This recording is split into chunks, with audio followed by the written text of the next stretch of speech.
If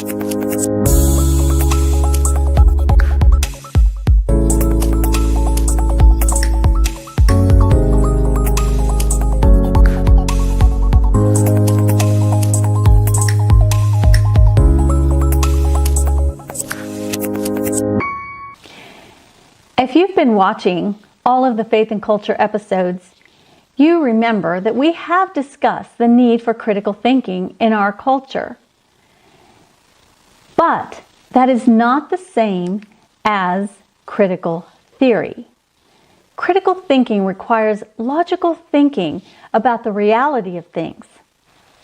Unfortunately, our ability to think and react with objective reasoning is the very thing that is being attacked by today's Marxist offshoot, known as critical theory. If you feel that your country or your church has been hijacked by some foreign ideological think group, you're not imagining it. It is very real and very dangerous. It is a philosophy that is designed to chip away at the very fabric of humanity and intends to set up, in the end, a world dominated of those who will decide what freedoms you have, what you can think, what you should not think, what you are allowed to have and not allowed to have. But God allows us to see the picture clearly as we study history, and we have the ability to stop this Marxist movement. And I'm so glad that you have joined us to continue our discussion on critical theory and the inner workings of critical race theory with Dr. Corey Miller, president of Ratio Christi. I'm Catherine Camp. Welcome to Faith and Culture, where we tackle the cultural movements that affect us as Christians and the church with a biblical worldview. Let's get started.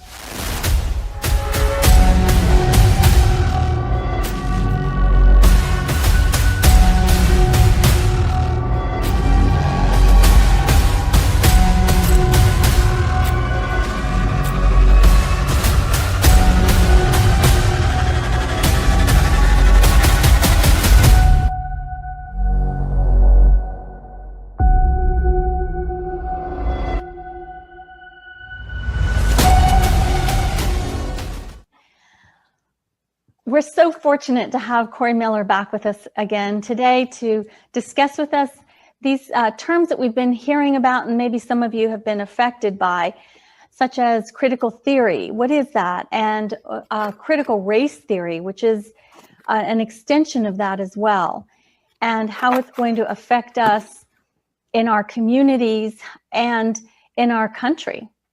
So welcome back, Corey. How are you today? Thanks, Catherine. It's great to be back. Busy here in Indiana, farming, whatever we do here. It's next to Purdue University, so it's a college town, and so it comes with a lot of kind of diverse fun with academics and agriculture. Okay, well, that makes sense, and thank goodness for that agriculture. I think that's something we take for granted. That's right. But we shouldn't. That's right. Especially when we hear somebody who doesn't even believe in that people should eat meat is buying up all of our farmland. Makes me a little nervous. Yeah. Well, fortunately, we've got some land out here. So, but who knows? May have been bought up and I don't even know it. Oh. Well, hope not. Let's pick up where we left off last time with critical theory. All right. So, I think we were talking about neo-Marxism, cultural Marxism, critical theory, social justice, identity politics. Those are terms that people hear from different areas, and they're sort of like throwing socks on a wall. If one of them sticks, you're probably within the ballpark. But the reason it's called neo-Marxism or new Marxism or cultural Marxism is because of the Frankfurt School of Critical Theory in Germany, so the German Marxists, and the Italian Marxist school of thought following Antonio Gramsci. Mm-hmm. And so those two together sort of make up this mix of critical theory and cultural Marxism or neo-Marxism. And it really bleeds into, where we want to go in our discussion today about critical race theory and some of the things that have been happening over the past few decades. So, I think we left off with one of the most significant players of the Frankfurt School, Herbert Marcuse. The guy, he had, such was his hatred of capitalism that he had to set, himself the task of what he said was erasing the residues of Puritan morality as well as the constraints of the Protestant ethic. And when he said that, he was probably alluding to the German sociologist people know of Max Weber in his early 20th century book, The Protestant Work Ethic and the Spirit of Capitalism. And so for a lot of thinkers, they've been able to derive a lot of the virtues of capitalism. Not that capitalism is the divine theory or anything like that, but it certainly has been able to bring out, half the globe out of poverty. But the virtues of capitalism, when practiced right, are numerous, and I think we discussed that in a past episode. But they derive from principles that we find in the Bible, and so there's a deeper connection there. Even though the Bible doesn't advocate capitalism per se, but it does advocate free markets, economy, thinking, freedom. The issue of self-interest, not selfishness, innovation, responsibility, excellence, hard work, the work ethic, that if you don't work, you don't eat, and whatever you do as you're working as though for the Lord. So that work became something of a form of worship for Christians and for the Protestant work ethic in particular in the Reformed thinking. But it's easy to see why, Marcuse was to become very popular during the 1960s. You had the Vietnam War, so the anti-war sentiment, the civil rights movement, which was long in coming, and the student revolt all spoke for his theory. And so you had, the famous Paris riots, the 1968 or the 68ers, what they were called. Because you had these student protests across the globe, not just at Berkeley and Chicago and other places, but in Paris and Rome, where they would hail the new revolutionary trinity, Marx, Mao, and Marcuse. Marx, Mao, and Marcuse. So, it's not surprising that Marcuse gave his public support to the leader of the Communist Party USA and a member of the Black Panther Party. His former student, lesbian and critical race theory advocate early on, was awarded the Vladimir Lenin Prize, Angela Davis. And I think it was Time magazine that called Marcuse the guru of the new left. In our culture today, we always hear about those on the right and those on the left. We're starting to see something new happening. And even people on the left are becoming concerned because it's the new left, it's the Marxist left that is eating the old left, the classical liberal left. And so we're starting to see, the left eat itself, but it's not the classical liberal left, it's the new left. And that was the term in the 60s. And Marcuse was called the guru of the new left and was called by Time magazine one of the most influential people in 2020. And then Angela Davis, actually that was her, called that because of her, continued work with Marcuse's thoughts. But she claimed the aftermath of Hurricane Katrina in New Orleans was a matter of resulting from structural racism or systemic racism or institutional racism. And so we can see that, this Frankfurt School of Critical Theory, this neo-Marxist or cultural Marxist thought has started to bleed down well beyond the 1960s to the point where their, prodigies that they had formed became well-known authors themselves and significant writers and speakers and movement leaders. To the point where we finally get to, more contemporaneous times. 2 weeks ago, I was in Texas. I know you said you were from Texas. Mm-hmm. And I had the privilege of meeting one of the student protesters at the Tiananmen Square massacre in 1989. Wow. And yeah, it was pretty amazing. In 1989 was the Tiananmen Square massacre in China. Right. And it was also the fall of the Berlin Wall. And that's when people thought, okay, great, communism's going down. One of my friends who's a professor at Purdue in sociology, he was an atheist at the time, living in America, philosopher, and he came to Christ eventually over watching what happened on TV in Tiananmen Square. Right. And so we're thinking, wow, okay, communism, Marxism, it's collapsing, the Berlin Wall falls, but not so fast. In 1989, also, that was the year critical race theory began.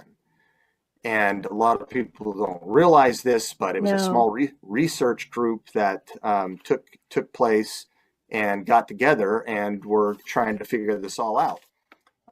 Things were happening in the churches at the times too, with respect to liberation theology, and that you would think that Marxism was relegated to atheism, but it hasn't been.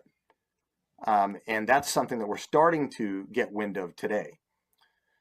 So I want to be able to sort of, kind of flesh that out a little bit on how it's moved from the universities, from campus to culture, and from campus to church as well. Yeah. This was the dream of Gramsci of infiltrating the institutions of academia, media, and ecclesia, the civil element of society.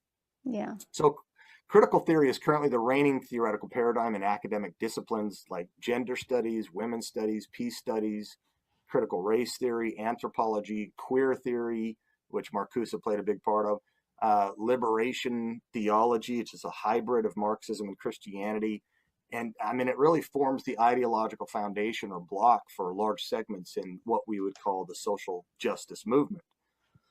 So let me just characterize it in a couple of quick bullet statements. And then if you've got, questions to flesh that out, we can do that. Okay.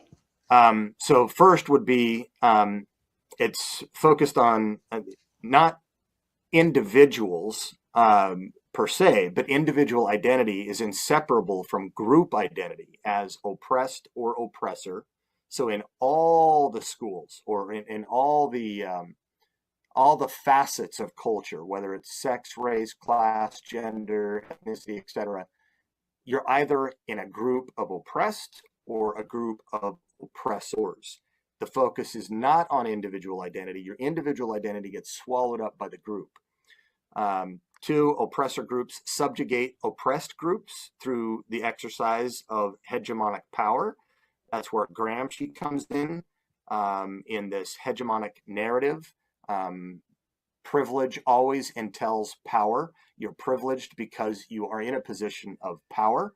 And this narrative is formed by those in power to continue propping up cultural beliefs and values that serve the oppressor.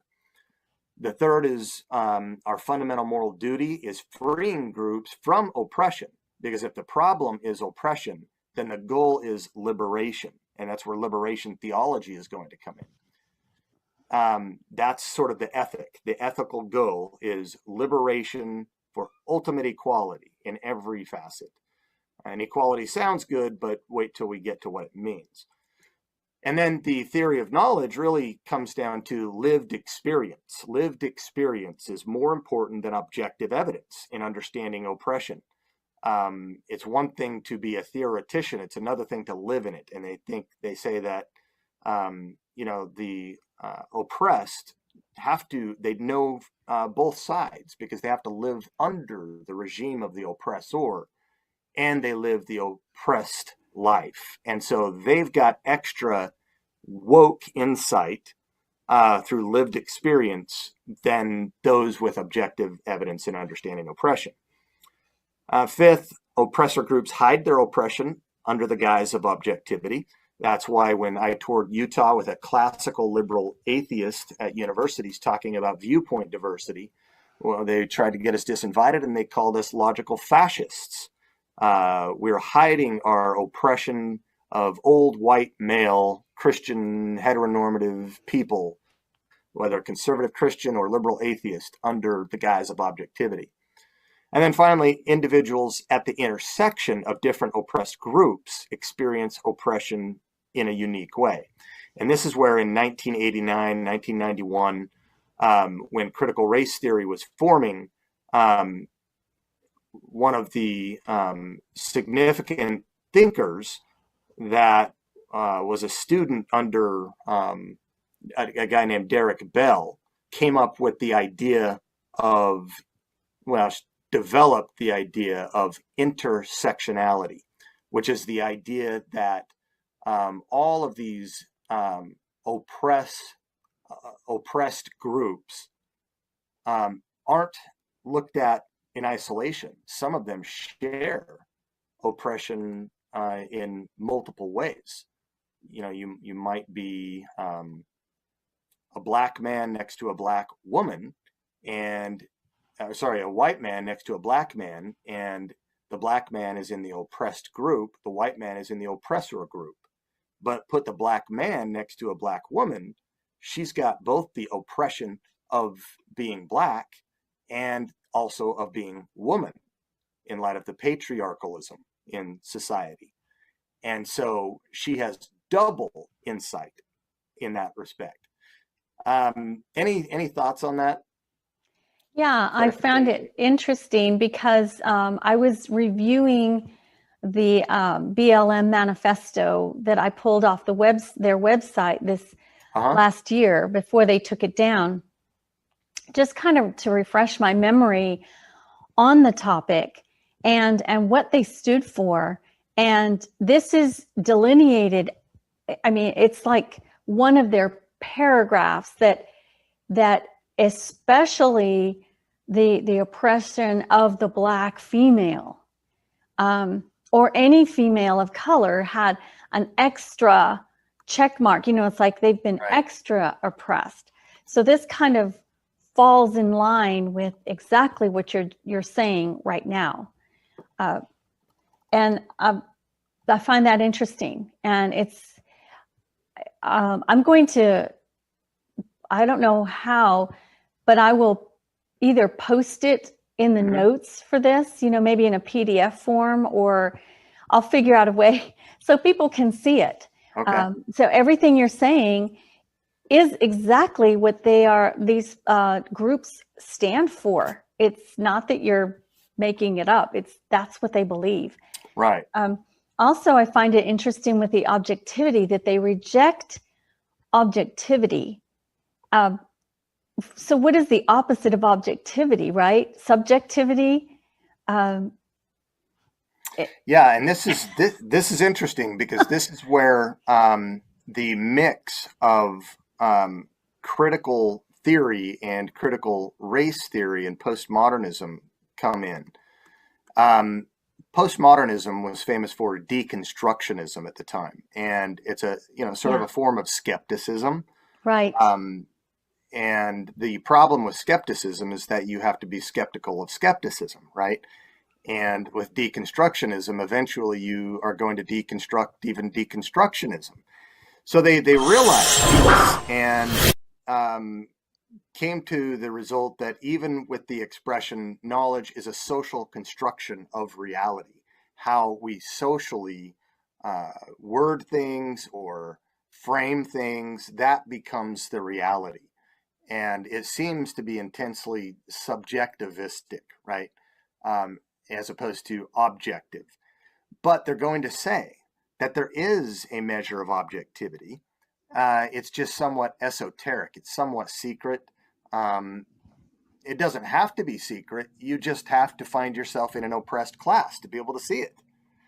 And so if you're in a doubly oppressed class or a triply oppressed class, you've got great woke insight. And so in a book like this, Is Everyone Really Equal, when we're getting to the question of equality, an introduction to key concepts in social justice education by Robin DiAngelo, who is probably more famous to people for her New York Times bestseller, White Fragility. Well, she was a speaker at Purdue this past year. I got to hear her lecture, but this is actually the more important book, because it's an introduction to the key concepts in social justice education across the board. And one of the charts in there that's rather helpful, that she has, figure 5.1 or something like that, she lists under the category the oppression group, and then the dominant or the agent group, and the minoritized or target group. So for example, she would say that peoples of color, BIPOC, would be the minoritized or the target group. The oppression is racism. That's what it is. It's racism with peoples of color. The dominant agent group is going to be the white group. So white privilege entails white power or white supremacy, right? Then you've got another minoritized group, the poor, the working class, the proletariat. The oppression there is classism. That thing sparks the idea of classical Marxism. Yeah. And the dominant group is the owning class, or the bourgeoisie. Then you've got women. Now, women are the majority in our country, so how can they be a minority? Well, that's where the term minoritized comes in. Because remember, it's not just a minority. It comes with power. So privilege plus power here. Everything's about privilege plus power. It's the power dynamic. And so women and transgender and genderqueer, they're oppressed by sexism by the dominant group, cis men. Then you've got gays. Heterosexism is the oppression. Heterosexual is the dominant group, or heteronormativity. Then you've got Muslims, Buddhists, Jews, and Christians are the oppressor group. Then you got people with disabilities, and the able-bodied are the oppressor group. You got immigrants, and citizens are the oppressor group. Indigenous people, and you've got colonialism, and the white settlers as the oppressor group, and so forth. So you've got this axis, if you will, of privilege on the top with all the different characterizations or facets, with the oppression on the bottom. And it really becomes, an infinite number of slices, even color. Now there's even brown privilege. Brown privilege is getting unearned societal benefits for brown people that black people lack. The brown people being Hispanics and maybe Indian from India. And trying to integrate Asian into that. Anything that's not white and not black. You know what I find disturbing about all this, aside from the obvious? What I think, who wants to spend so much time on forcing people to feel sorry for themselves instead of building people up? Because this took a lot of time and thought into building this ideology, this philosophy, when that time could be spent on how to lift people up psychologically and help people get ready for life in their skill level. Everyone is going to have different skills to offer, and it just kind of rejects the creativity and diversity that God created. So it divides in every sector possible. Obviously it's dangerous, but to have people think about all of this stuff and embed it in their minds that's not from God at all. God celebrates our uniqueness in every category. And this divides and makes people feel inferior who wouldn't otherwise feel inferior if they had people around them who were in a healthy atmosphere. Let's just put it that way. And in the United States, I think everyone has had that opportunity, with even the most impoverished sectors where you have boys clubs and girls clubs and people who build others up, teach them how to survive in the world, in the way of, you know, how to write resumes. And I mean, the list goes on and on. Where I live, there's a camp nearby where the YMCA sends inner city kids for free, so that they can come out into nature and learn how to fish and swim, and they can play whatever games, you know, soccer, whatever. So they get an experience, and it's free. So they have the opportunity to see that there is a world outside of the homelessness and the drug trafficking that they might be living through downtown, you know, or in I should say inner cities. Right. Right. And it, you know, in all of this, there's some truth, some elements of truth in many of the tenets. Does power corrupt? Yes. It certainly can. And we've got plenty of examples. Is there oppression? Yes. Does God hate oppression? Yes. Is he for justice and not injustice? Yes. Are there lenses through which we see things through experience that might heighten our sense of that others who have never lived that experience can appreciate? Yes. But with all of those elements of truth come a whole lot of deception, self-deception, deceit, and destruction. And you're right, it divides. And that's what it's rooted in. It's rooted in classical Marxist conflict theory.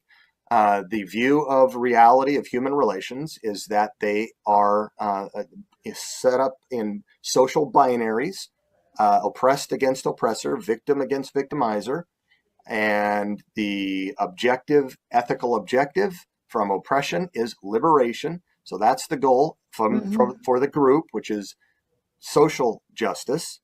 And then the way of knowing this is through lived experience, being part of the oppressed class.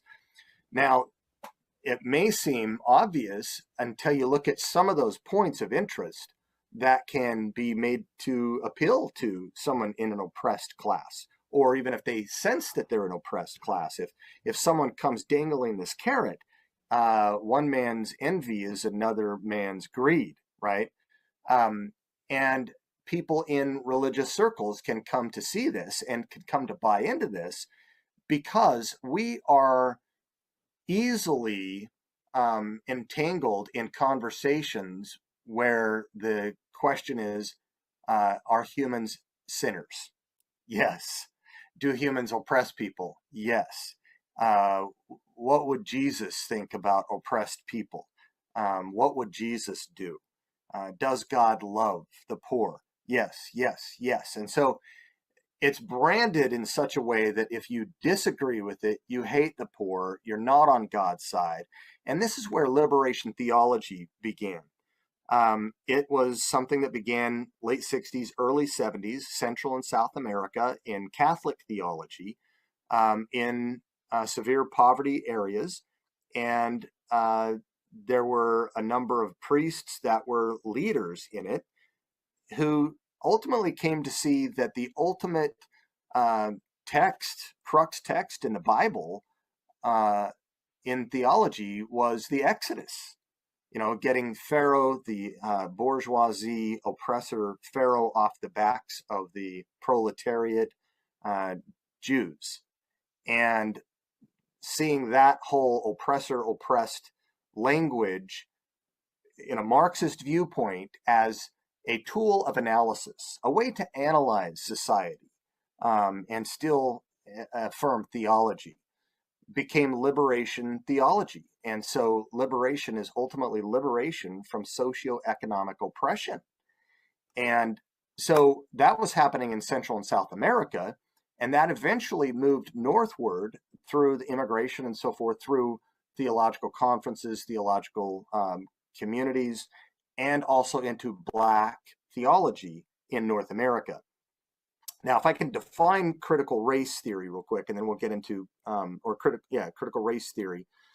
We characterized critical theory. We've talked about it a bunch so far, but we want to define by one of their chief texts.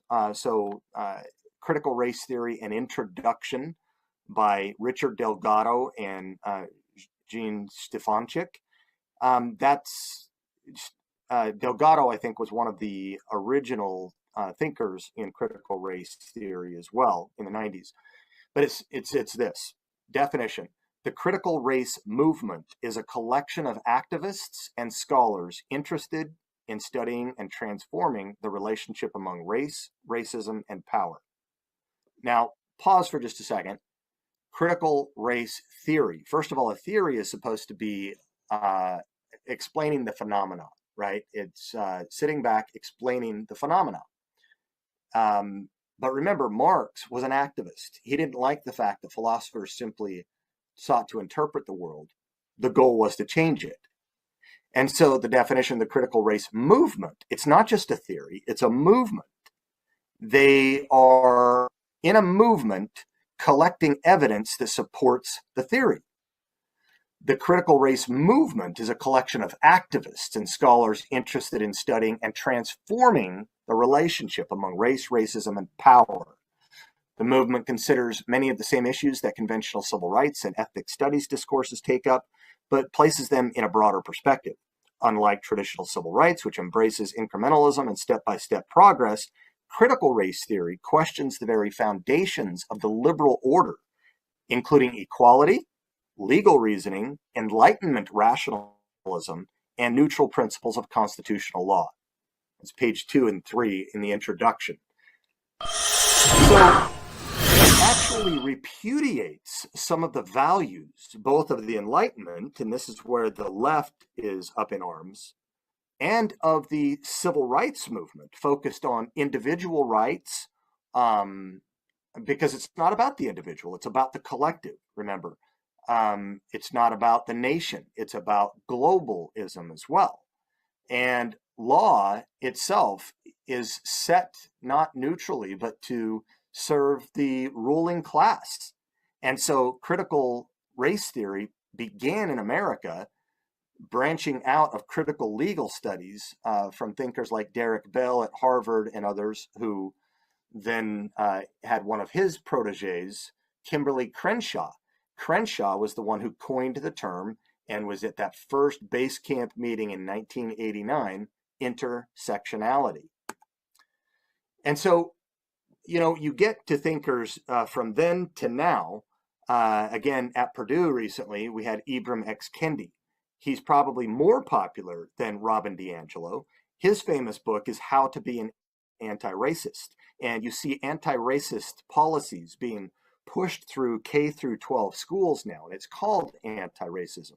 And if you think about the rhetoric here, Catherine, I was at a conference a month ago in Chicago. It was a Christian apologetics conference. And I asked the audience, I said, raise your hand if you are a racist. Raise your hand. Anybody? Anybody? Somebody? Bueller? Nobody raises their hand, obviously. And I said, now how many want to be anti-racists? Raise your hand. Half the audience raised their hand. And I said, great, I haven't told you what it even means yet, but we had to pass this bill first to see what's in it. So now let me send out the clipboard and have you sign in blood that you want to be an anti-racist, and then I'll tell you what's in it. Well, Kendi said at this event at Purdue, when a white gentleman walked up after his talk and said, I feel really guilty. I need help. I need to know how I can be an anti-racist. I don't know how to do it. I've got so much privilege. And he said, well, look, don't beat yourself up about it.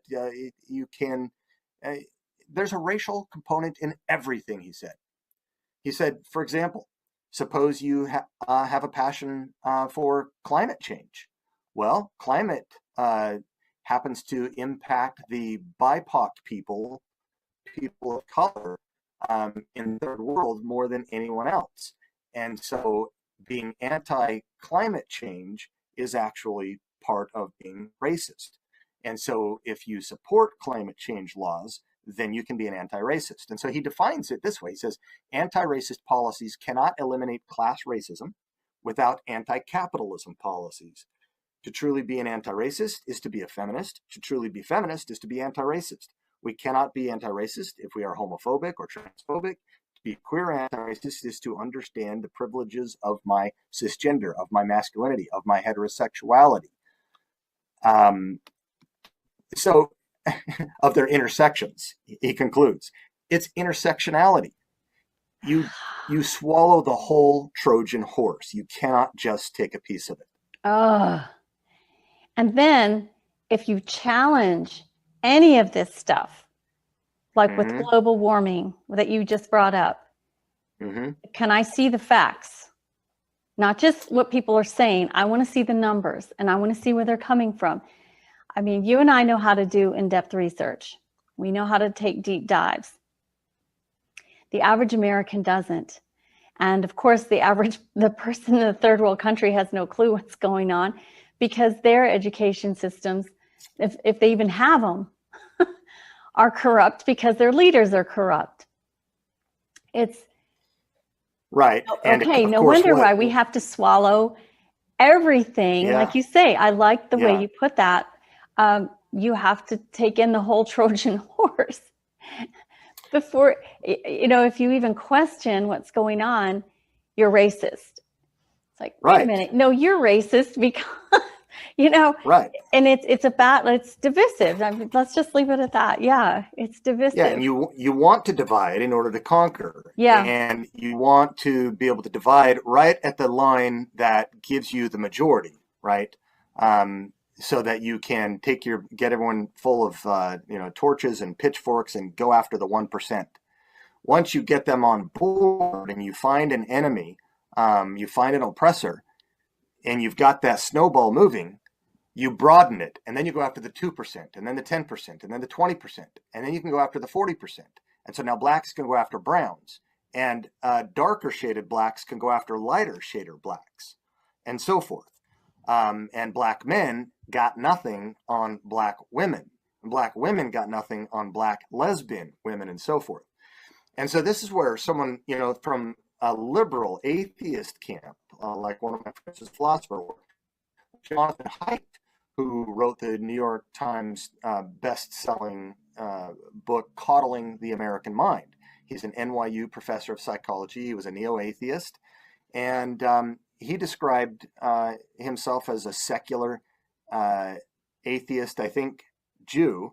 But he says that universities must now choose either to be truth universities after the spirit of John Stuart Mill. I may disagree with what you say, but I would defend to the death your right to say it, where viewpoint diversity reigns. And he started this thing called Heterodox Academy that I'm a member of. Or we must choose social justice universities, but we cannot do both.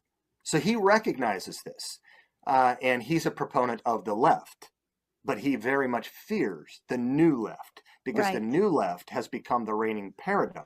And so even the Richard Dawkins of the world, the Steven Pinkers at Harvard, my friend Peter Boghossian, atheist philosopher who wrote the book A Manual for Creating Atheists, has now taken his guns completely off Christianity and aimed them squarely on defeating social justice, because that is the greatest assault against civilization, he thinks. So they're starting to see that maybe Christianity is not so bad, in that it serves as a bulwark against something worse, right? Well, so then you get, through the education system, this is Gramsci's dream coming true. You get these degrees that seem to be unmarketable in the rest of the world. Why do you go to college for these gender studies? What are you going to do with this? Women's studies, almost anything that ends with the term studies, not quite, but it's part of it in the humanities. It's not like engineering. You would think it wouldn't get you a job, but it does now. There are 5,000 universities across the world. There are multiple elementary schools and high schools and middle schools, and now U.S. corporations that are hiring inclusivity officers, equity officers, diversity officers. And so we put this together under the frame DIE, die, the Holy Trinity of death. Wow. And everyone wants one of these officers, including in Christian seminaries, major corporations. And why did Coca-Cola recently come out and say, be less white on a commercial? It's because they were trained. Robin DiAngelo went to corporate headquarters and trained them. And that was one of her expressions. And so diversity is identifying the oppressed groups in terms of systemic power and privilege. Inclusivity is you assess blame on the oppressor groups and include the oppressed groups, but exclude the oppressor groups. And then equity, different from equality. It was equality, and now they've had so much success they can now morph the term. Equity is rectifying the injustice by payback, by reparations, by redistributing outcomes of power and privilege. And so one of the Democratic candidates for presidency this last term, a billionaire, I'm forgetting his name, Steyer. Anyway, he was interviewed I think so. That sounds familiar. On one of the news stations, and they said, so you are a proponent of reparations, am I correct? And he said, yes. And they said, well, for how long? And he said, well, according to the 1619 Project, it's, now just past 2019, I'd say it's been about 400 years, so probably about 400 years. Equity. Okay, what about Payback. The Jews? Should we do reparations for them? I mean, this stuff is such a bowl of starchy spaghetti. You can't pull one out without ripping it off. It's impossible without being omniscient. In principle, reparations is a biblical concept. If you wrong someone, if you steal something from them, you make reparation, pay them back, right? But we're talking things like, they say 1619 as a 1619 project that the New York Times developed, where the first slaves came to the Virginia coastline, right? Well, when we look into things, first of all, as Carol Swain, African-American female, political science and law professor from Vanderbilt says, those first 20 people were actually indentured servants, like 1/3 of all whites that came over from Western Europe. It was a hand up, not a hand out, and it wasn't the kind of chattel slavery we think about. Things developed over time, and it got worse. But even with that, look, 12 million slaves were taken across the transatlantic slave trade. 10 million survived. Only 400,000 made it to North America. The rest were scattered throughout the rest of the continents. Right. 400,000 made it to America. Interestingly, 350,000 Northern troops gave their lives not to have power and privilege over slaves, but to liberate the slaves. And it was the first country ever in the history of the world to do something like that, when slavery has been throughout human history for all peoples and all times. Yes. They did this, and they lost their lives. And as the major breadwinners of their families, they sent their families into generational poverty. Who's going to repair their damage? Yeah. Today we have approximately 300,000 Nigerian immigrants living in America. And on average, they're more educated and more wealthy than the average American. Where did they get that generational wealth? 90% of slaves who captured slaves for the transatlantic slave trade were by blacks, Nigeria being one of those countries. Interesting to do the history and genealogy. Would they be the ones to pay back the generational poverty families living in West Virginia today? What about Obama? He's 50-50. Does he count as black or white? Which side does he fall on? That issue it's not only divisive, it's impossible. Yeah. There's no forgiveness when we think about social justice. It's never about the classical aspect of justice, getting what you deserve. It's always about redistribution of power. That's all it's about. Inequality entails injustice in every facet: race, class, sex, gender, and so forth. And so think about this. Recently, the whole world exploded over the George Floyd situation. Yes, there were obvious problems with that, and there was an injustice done. But in 2020, George Floyd had the circumstances where the police were called in response to passing a counterfeit bill. He wasn't, the upstanding citizen. They restrained him by putting their knee on his neck for about 8 minutes. Their response was calm and serious, their hands in the pocket. And all the officers were arrested and charged, and multiple funerals, congressional recognition, police reforms, name, you say the name on everyone's lips, nationwide protests, riots everywhere, still happening in Portland today. But in 2016, someone named Tony Timpa, say the name, Timpa called the police and asked for help. They came, something happened. They had their knee and hands on the back and the neck of Tony Timpa, not for 8 minutes, but for 14 minutes. The police were mocking and laughing. Officers were neither arrested nor charged, and footage was held for 3 years. No one knew his name, and few ever heard his case. Why? Because it doesn't matter. It's not justice for all. Justice is defined in terms of power and privilege. And it's never individual, it's always systemic, institutionally based. And this is where we start to get into the Black Lives Matters that you and I talked about earlier. And you said you went on their website. Well, Patrice Cullors, one of the founders, she was also a speaker at Purdue this year. She said, we are trained Marxists. And on her website that she scrubbed, she said, we disrupt the Western prescribed nuclear family structure requirement by supporting each other as extended families and villages that collectively care for one another, especially our children, to the degree that mothers, notice she doesn't say fathers, parents and children are comfortable. And further, she goes on to say, we foster a queer affirming network. When we gather, we do so with the intent of freeing ourselves from the tight grip of heteronormative thinking, or rather the belief that all in the world are heterosexual unless he, she, or they disclose otherwise. I thought it was about blacks. No. It's much more than that. They reveal themselves when they get to speak. And that's why I say, let them talk. Because the more people hear, I'm hoping that people are listening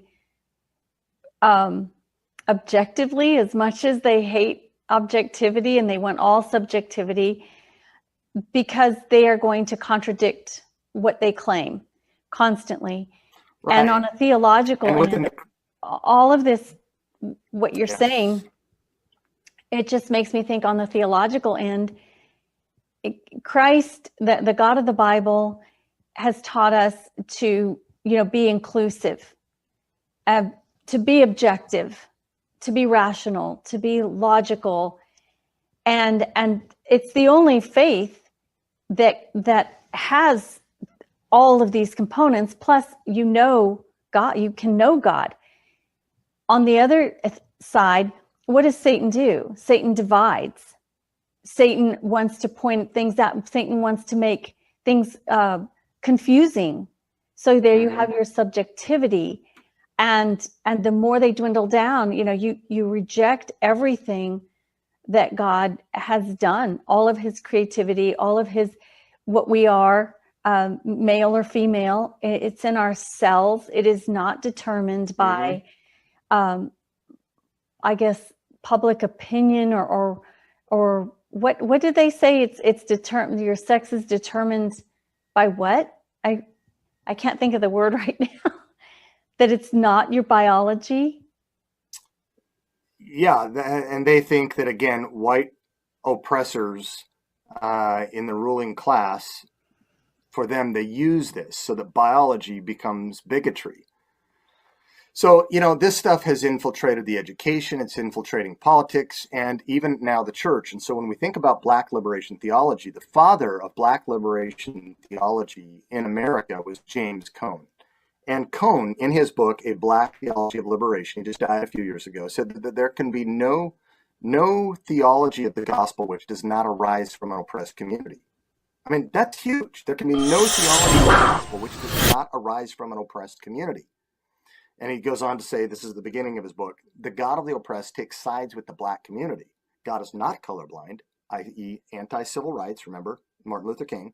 God is not colorblind in the Black-white struggle, but has made an unqualified identification with Blacks And then finally, the revolutionary context requires only one principle which guides the thinking and action of Black theology: an unqualified commitment to the Black community.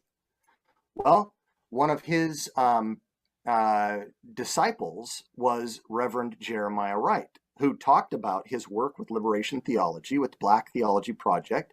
And he said in a review in the Time magazine article that he found the importance of Marx and Marxist analysis of sociology of the vulnerable and oppressed. And guess who he trained? Guess who attended his church for 20 years?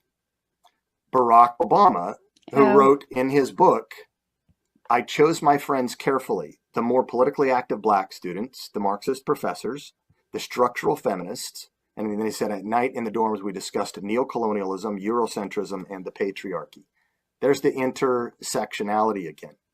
And one more thought on it is one of the disciples who went into pastoral ministry, but also got his PhD, is the Dr. Reverend, now Senator of Georgia, Raphael Warnock, who did James Cone's eulogy at his funeral.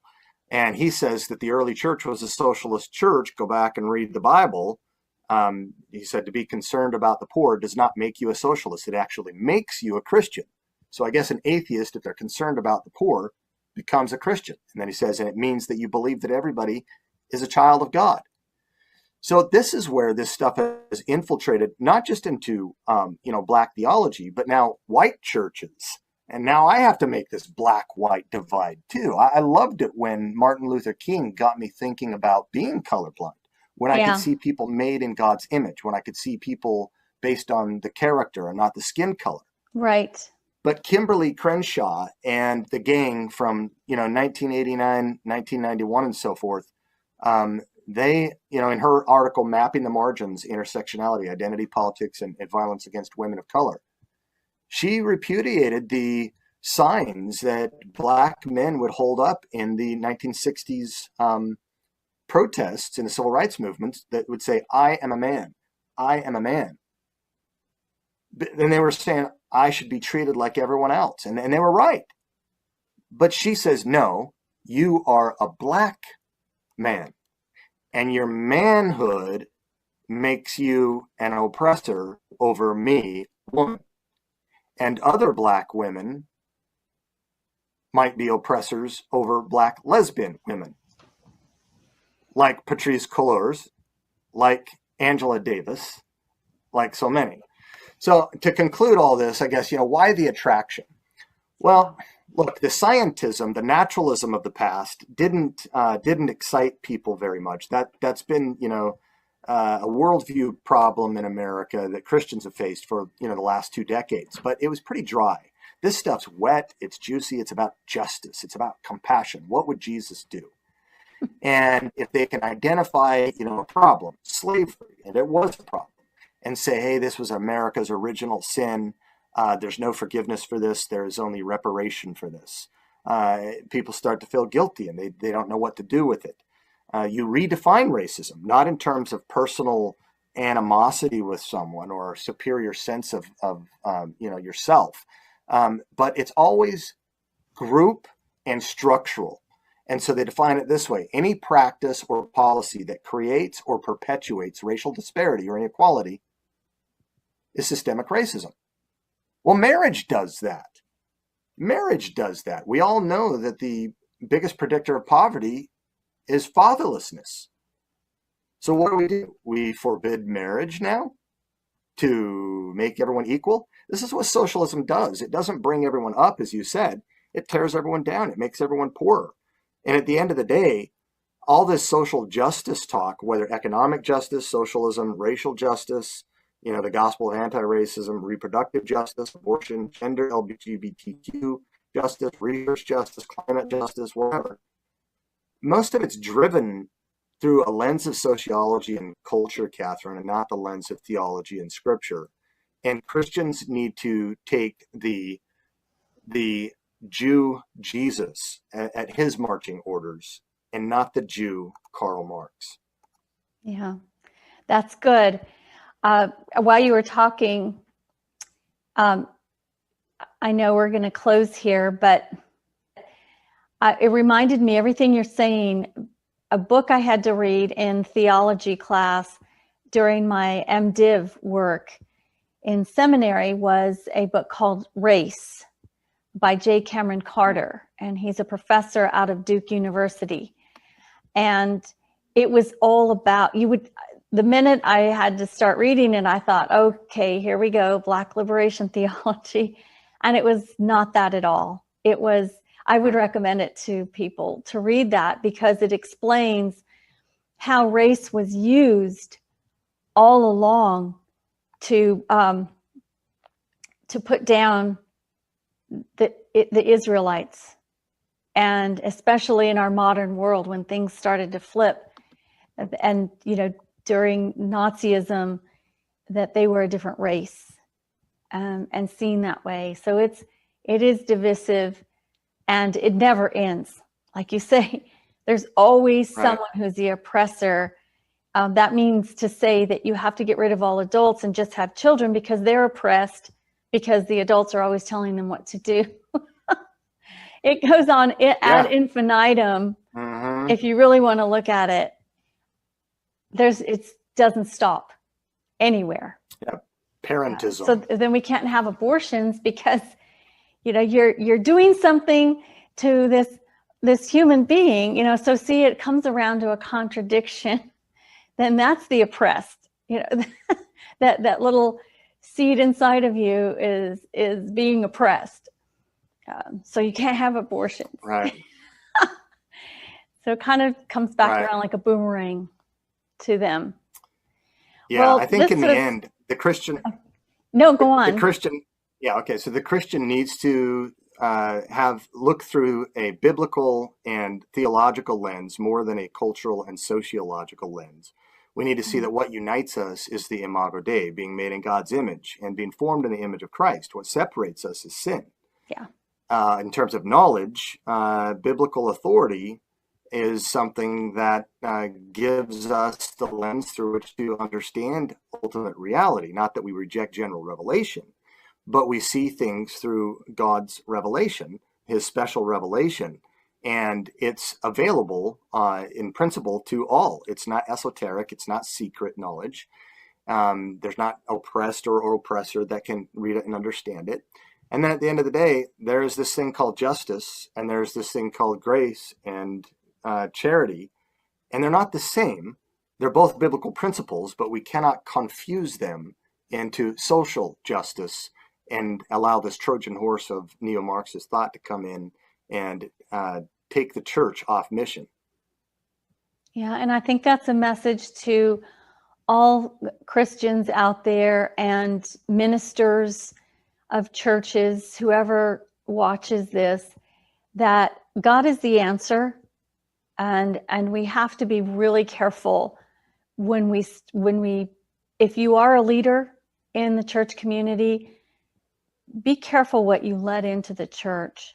And as a Christian, how do you actually minister to the world right now that is absolutely confused, and they're convinced that they're doing the right thing when it's really Satan running the show?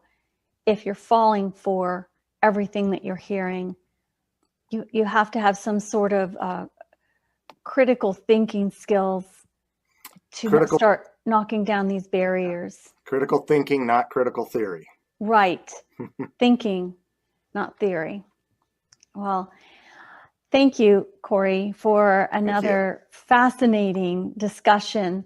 And in the future, I hope we can do some more, because this is nowhere near stopping. And I hope that working together, we can combat this tide of negativism and, like you say, this critical theory that does nothing but divide. And I want people to leave comments so that we can answer them. And if you have comments for Corey, please leave them in the space that you get on Rumble or wherever you're watching Spreely. Please leave some stuff, and maybe we can help help you devise plans on how to deal with people who are lost in this movement, who are caught up in it, and you need to bring them back to center. If you want to reach Dr. Miller here, he can be reached through the Ratio Christi website, and as you know, his name and website information will also be included in the notes below. So thank you, Corey, for joining me again. Thank you, Catherine. Great to be with you. Thanks. Okay, take care. Bye-bye. Bye.